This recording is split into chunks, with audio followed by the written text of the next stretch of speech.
Hello, and welcome to the May episode of the Habitat Home Show. We have another exciting episode lined up for you today.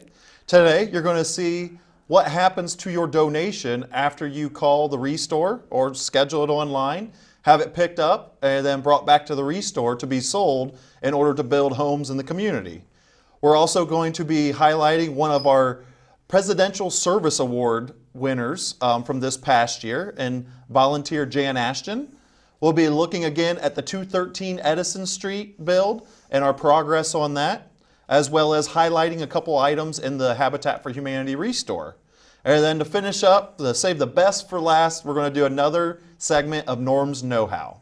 So today, to begin with, I have with me Larry Stein, our Restore Director, who's going to tell us a little bit more about donating to the Restore and how that works.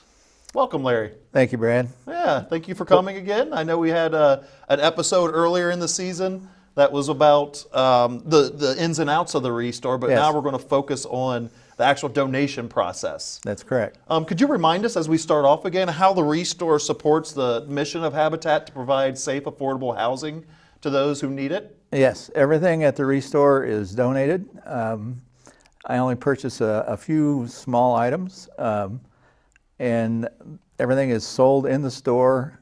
We're open to the public, so all the income and stuff goes towards Habitat, so we can purchase or build more homes. Which is excellent as a development director, and I'm responsible for raising funds, but the Restore actually provides us with extra resources in order to build more houses in the community. So it's not all fundraising then. Right. The Restore is like a fundraising arm of the affiliate. Yes. So what items do you accept in the Restore? Say somebody wants to donate something. What will you take? Are there things you won't take, I should say? There are things we will not take. We don't take paint, mattresses, any water heaters, any appliances that are broke or not working, roofing, shingles, numerous things. We have a complete list on our website. Okay, and what is the website? It's www.daytonhabitat.org. Gotcha. Thank you. And so what's like your most popular item in the Restore? Right now, it's a toss-up between appliances and furniture. Okay. Yeah, So interesting enough, like with both of those things, a lot of times you need a truck to move them, right? that's correct. But the Restore picks it up for you if you would like, right? We do, yes. I have 2 trucks doing pickups 4 days a week. Okay, gotcha. So I know one way people can sign up to pick up or to have a donation picked up by the Restore is online. Yes. Which again, the website that you saw on the screen earlier, that is the www.daytonhabitat.org/restore. You can go on there and schedule a pickup through the online scheduling pickup. Yes. But is there another way they can donate? Yes, if you call the direct number 222-2296, Chrissy Day, our scheduler, will answer the phone. She'll take all your information. She'll enter it into our software, scheduling software, and she'll give you a date and time when our truck will be out to pick up your items. Excellent. And we actually have a special piece for you today in that we're going to cut to Chrissy Day actually working in the office and taking a donation. Good morning, Dayton Habitat Restore. How may I help you?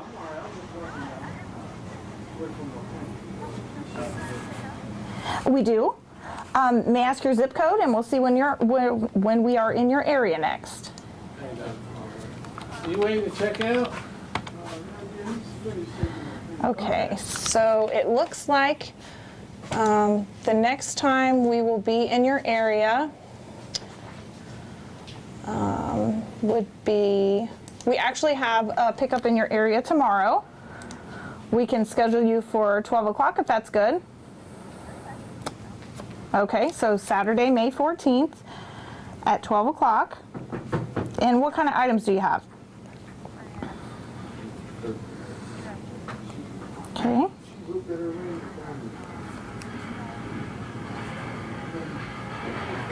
We do take beds, the frames. We do not take the mattress and box springs. Okay. And the sofa, we ask that there's no rips and tears, no extra wear and tear. Okay. And we ask that everything be on the ground floor or in the garage for the pickup. Okay, may I have your address?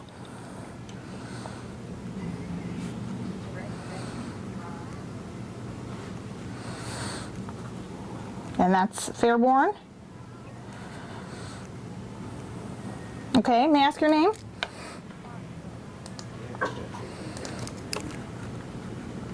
Okay, Lonnie, what's the best phone number for you if we need to let you know that we're on our way or running a few minutes late?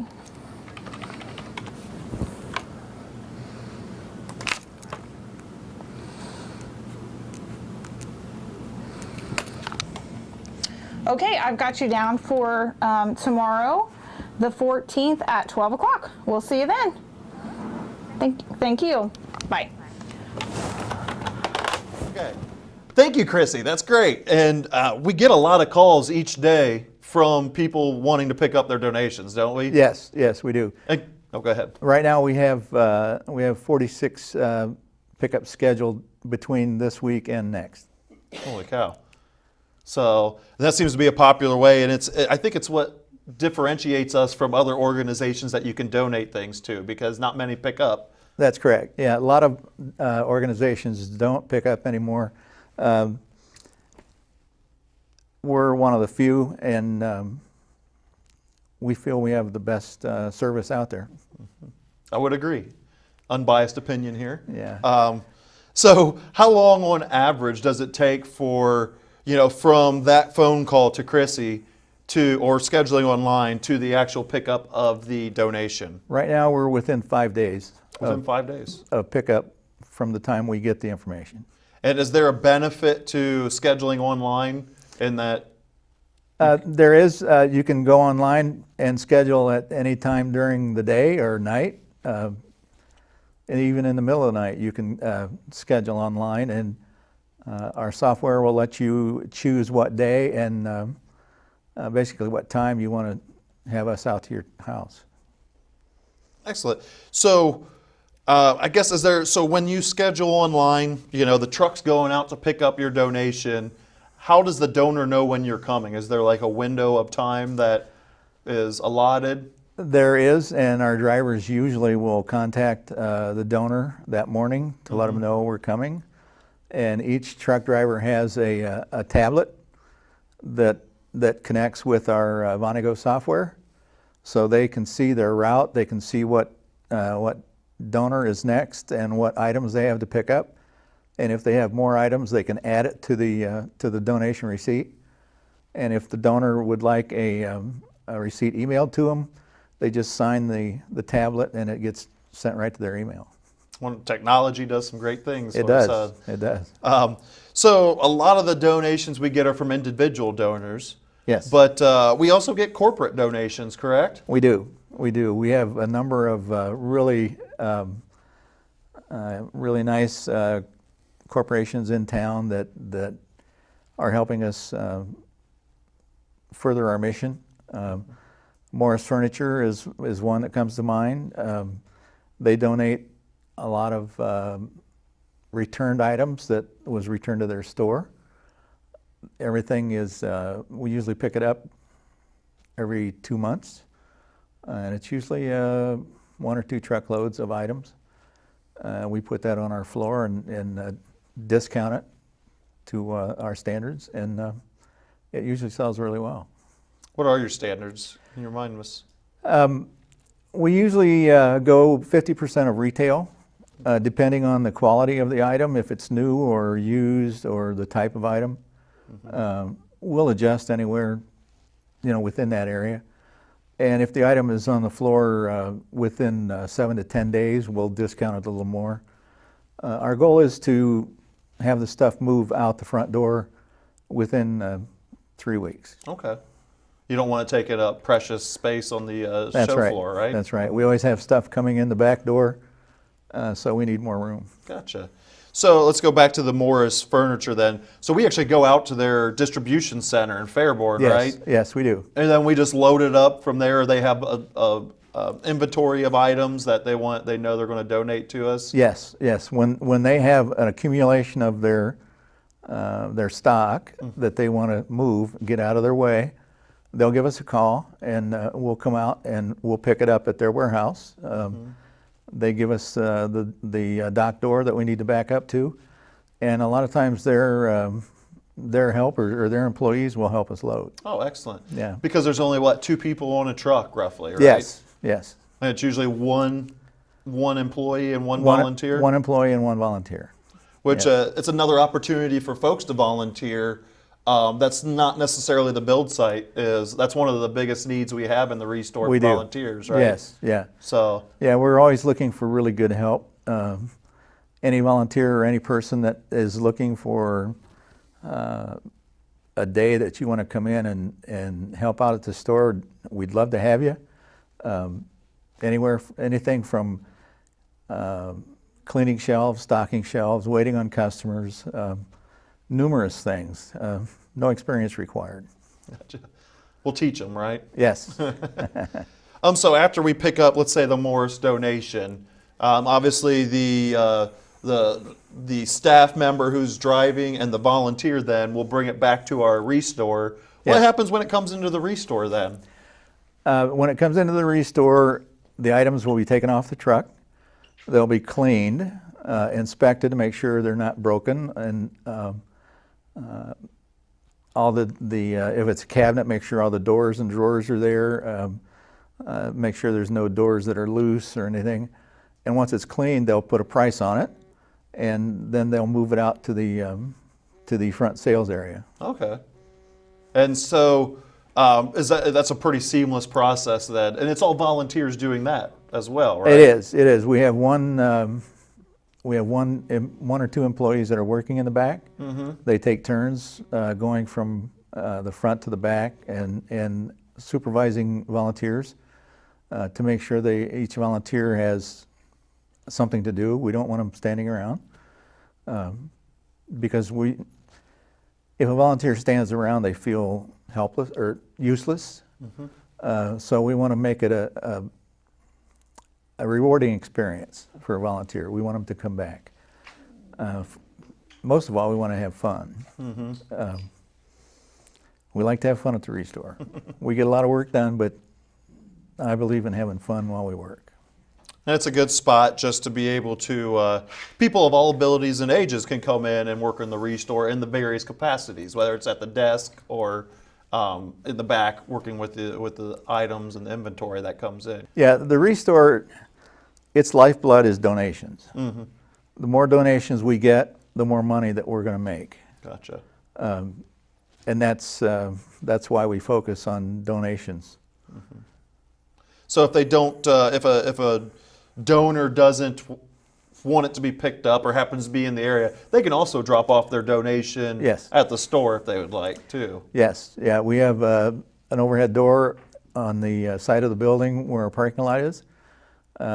They can drop off donations whenever the store is open, and that's Tuesday through Friday from 9 to 5 and Saturday 9 to 3. Well, thank you, Larry. I appreciate you taking your time this afternoon and kind of explaining what happens with donations as they're picked up and used in the Restore. So if you have an item that you would like donated, feel free to give us a call at 222-2296 or go online at DaytonHabitat.org/Restore and schedule your pickup this afternoon. So thank you again, Larry. Thanks for having me. We appreciate it. And next up, we're going to have Ashley Reeves, our volunteer coordinator, interviewing Jan Ashton, our Presidential Service Award winner from this past year.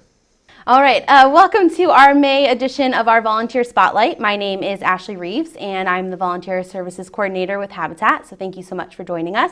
And today we're actually joined by one of our award recipients for our President's Volunteer Service Award. She is a Silver Award winner for this year, meaning that she completed over 300 hours of volunteer service. The President Volunteer Service Award is a premier volunteer award that is recognized through presidential recognition for volunteers who aspire to live a life of service. So it's a way for organizations to honor their volunteers as a way of honoring them and thanking them through their example and dedication and commitment. They can inspire and encourage others to volunteer and live a life of service. So today we are joined by Jan Ashton, our Silver Award recipient for our President's Volunteer Service Award, and a wonderful Restore volunteer. So thank you so much for being here with us today. You're welcome. We appreciate you coming out. So I know that you've been volunteering with us at the Restore for a little bit of time. When did you actually start volunteering with us at the Restore? I started volunteering in January of 2015. So a little over a year now? Yes. And what made you decide that you were going to start volunteering with Habitat for Humanity? Well, I've been a long-term supporter of Habitat for Humanity, financial supporter, and when I retired, I thought I need to do something with my time, and so Habitat was on my list of things to look at. I am a huge supporter of Habitat. Their philosophy is something that is very close to my heart. A hand up, not a hand out. I am by trade an occupational therapist, and that very much fits into what I've done all my life, and that is trying to make people as functional in their role in life as possible. Awesome. And so Habitat fits that. So in one of my New Year's resolutions for 2015 was to begin volunteering places or checking out volunteering. So I don't know if you remember how bad the weather was in January of 15. It was very cold, very snowy. That was the cold winter. And so I went online and looked up the volunteering opportunities, and they said, do you want to work outside or inside? And I said, inside. So that's how I first got to Restore. I'd been aware of Restore before that, but not really explored or knew much about it. Mm-hmm. So I started working there and really enjoy working there. The people are nice. Again, the philosophy of the store is something that fits into my philosophy of life. Sure. First of all, it's recycle, repurpose, and that is definitely something that I do in my own life. Sure. And then it gives people opportunity to buy things. It helps the community by helping people buy things, slightly used things that they can use in their house, so they support that. Yeah. And then it supports financially the building of the houses. Yes. So as I got more and more into the Restore, I have enjoyed being there. Mm-hmm. What do you enjoy most about volunteering at the Restore? What's that draw that brings you back? Because you volunteer with us every single week. I volunteer every week for a half a day, so it's not like a huge commitment. It's not like you have to, be there all the hours that are there. We can. You can volunteer for short periods of time, and that's what I do. I work an afternoon a week, mm-hmm. And I really enjoy the people. I like meeting people. I like talking to people. You meet a lot of different people at the store, and I don't know a lot about building stuff. So you don't have to have that knowledge base to come in and work. I'm very good at, when people ask me questions, going and finding someone who can answer that question. I think that's a good point to make, because I know a lot of people say, well, I'm not sure, I don't know that much about it. How can I actually volunteer at the Restore if I'm not sure? Well, I don't know the first thing about cabinets, but I think you make a really good point there. Yes. There is always someone to ask. And if you know who to go ask, that really helps. True. So I know that you encouraged one of your friends to actually come work to volunteer with us as well. So why would you encourage others to come volunteer at the Restore? Well, I think there's a couple of reasons. One is to support Habitat for Humanity, because it is definitely a worthwhile agency and does a good job, a grassroots type of job in the community. And at Restore, again, it's the contact with people and being there to help support and to help with the sale of donated items. Okay. Again, for me, people are a big portion of being there, and the staff is wonderful. I get along with the staff and enjoy them and enjoy the customers that come in and talking with them. Well, I know we appreciate everything that you do for us, Jan. I know, you bringing in Kathy to help on Tuesdays, and you volunteer with us, and you helping us connect with Ohio Retired Teachers Association, and and then we were able to honor you with our Presidential Volunteer Service Award. So I know that this has been a great year, and we look forward to you continuing to volunteer with us. Thank you. I plan to. Good. So thank you so much for joining us today. If you're interested in volunteering with us at our Restore, you can contact me at 937-586-0860, and I'm at extension 29, or you can visit our website at daytonhabitat.org/volunteer. Thank you so much. Now we'll focus on some of the items that we have in our Restore. As you'll see on the screen, we have some bedroom sets that you can set up in any bedroom, for a variety of sizes. All you need is your box springs and mattresses, and you can put them right together and be sleeping on them this evening. As well as the bedroom sets, we also have quite a bit of furniture. Not only the Morris home furniture that we talked about earlier when we were talking to Larry Stein, but we also have other gently used items that people have donated or have called and we've picked up. With that furniture, you could almost set up an entire room because we have a lot of different end tables that you can utilize to sit your coffee on or have a lamp on or just have a book that you can read. To get ready for the warm weather that we hopefully expect, not so much today and yesterday, we also have some patio furniture for your patio or outside living area. So come into the Restore at 115 West Riverview Avenue, check these items out, and purchase them to help us build more homes in the community. Now let's take a look at our 213 Edison Street house. The house is coming along quite well. We still are looking at a end of June finish, so we should be completely finished. And as we stroll through the house virtually on screen, you'll notice that the siding is all finished on the outside of the house. Volunteers are still working to finish the siding on the garage. The drywall has been hung, and in many places it's in its finishing stages. But in the front room, the drywall has been painted, and we're ready for trim work. The front porch is also finished, so we utilized some of those really nice days we've had in the last couple of weeks to finish up the front porch. And as we go upstairs, you'll see that all the upstairs bedrooms are painted and getting ready for the trim work. So we look forward to dedicating this house again at the end of June for Remedios Lopez and her family.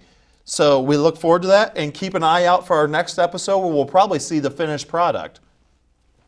Now it's time for everybody's favorite segment, Norm's Know-How. Today, Norm Iozzi's here with me, and he's going to show you how to paint like a pro. Norm, welcome back, and we can't wait to hear how this is going to work, because it's my understanding that painting well, I should say, is actually a really hard thing to do. Well, yes and no, Brad. That's actually one of the things I want to talk about. Okay. I think one of the things is everybody paints. Everybody has to, everybody paints their house. So of course our partner families will eventually paint their homes and get everything just the way they want it. But what you don't realize, or many people don't realize, is that it's the tools that make the difference. So just like any other profession, having the right tool makes things a lot easier, and of course that's what gives you the professional results. So if it looks terrible, we blame it on the tools. We right? blame it on the tools. Okay. That's a good thing. So a lot of times people go to the store and they'll buy, let's say, what are the least expensive brushes they can find, right? And so these kind of brushes here, they'd be okay if you were just going to maybe paint your foundation on your house and something where it really didn't matter. But you can see the bristles are just kind of square, and there's really not much to them, and they actually will leave a lot of paint streaks. So what I suggest is, if you watch the professionals, they'll have professional brushes. And You know, this is a Worcester brush, and we have Purdy, which is another brand. And, you know, I guess a good brush, you'll probably pay $15, $20, $25 for. But if you take care of it, they last forever. And so the difference between a good brush and a bad brush is the bristles, right, are, of course, they're a lot softer on the top. They're a lot more pliable. And where that makes a difference is when you go to, you know, especially cut in at the top of your wall, or when you're cutting along the edge of a door, if you notice, you know, the pro painters don't put, you know, blue tape, which blue tape is okay if you really are uncomfortable doing that. But the reason they don't do it is because the brush actually is a good brush and will hold a nice straight edge. And so kind of what I wanted to show you is, if you would imagine, now I've brought a smaller brush, and something about it, if you notice, old brush, and it has this is not the packaging. This is actually meant to, when you wash the brush, it's a shaper, so it keeps the brush and the bristles from going like this, so that next time you go to use it, you know, of course, it's just as bad as a bad brush. But when you dip your paint, right, and then when you go to cut along the edge of a line or the edge of a ceiling or something like that, one thing is a good brush will hold paint. It doesn't drip down, it doesn't run. But when you go to cut along the edge of a wall, pretend the line is the actual ceiling, all you do is take the corner of the brush and simply keep it just the corner right along the edge. And if you don't hit the corner, you're actually better, because then you're not painting your ceiling. A lot of times you go and you see a place where there are ceiling spots. Mm-hmm. But the idea is you get it along the edge, keep just that good brush right along the edge, and then move along. And then once you get the top part cut in, then you can go back and, of course, brush in the bottom. And if you do that, I guarantee you'll end up with professional results. So that's the part about brushes. Now, something I'm not going to talk too much in detail about, but something else that's a handy tool if anybody really wants to do some touch-up is the little mini rollers they've come out with. And these are the greatest things since sliced bread. You probably don't want to paint your entire house with these. They do have longer rollers for them. But the nice thing about these is if you're touching up a wall, okay, if you imagine when they painted your wall, they used a roller. And so by using a roller to do your touch-up, it actually blends way better, if that's technical terms, way better, than just trying to use a paintbrush where you see actually the paint or the lines of the brush. So if you want your house to look professional and your painting to look professional, go ahead and use the professional tools. Excellent. Well, thank you, Norm. Sure. That's very helpful. And I'm sure that'll help many of our viewers at home as they go to update their house this spring and through this summer, and maybe get a little creative with the colors they want to use. So again, thank you for the tip. If you have anything you would like to see on Norm's Know-How, please email Norm at normsknowhow@daytonhabitat.org. Well, we've wrapped up another episode of the Habitat Home Show. Thank you so much for watching. We hope you learned something about our Restore and its donation process, as well as volunteering in the Restore and how to paint like a pro from Norm. So we look forward to our next episode in June, and we'll see you then.